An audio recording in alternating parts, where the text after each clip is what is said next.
Usa ka pomeranian dog breed nga gikan sa Cebu City napiling kampyon isip best of breed sa prestiyosong World Dog Show. Ibida tangi ang istorya sa kadaugan, pinagi sa report ni Prix Abelia.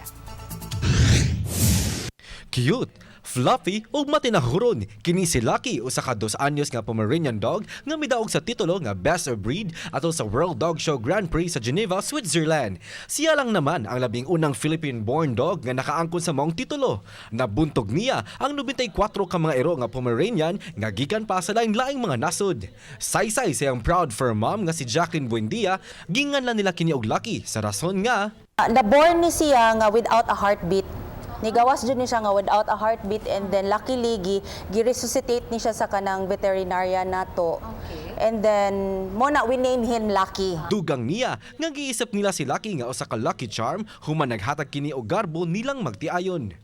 Tambag nila sa mga fur parent, We just have to love them. Okay. And then at the same time they will also love you unconditionally then. They could actually also join and then start campaigning their dogs in Anna.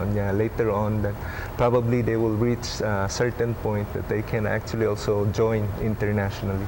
Nagpamatuod lang si Lucky nga kitang mga Pinoy, mapa-pageant man, sports o bisan asang natad sa tibuok kalibutan, ang nagdako sa Pinas pang international gayud. Kauban si Clans Gabutin, Prix Abelia. GMA Regional TV Live.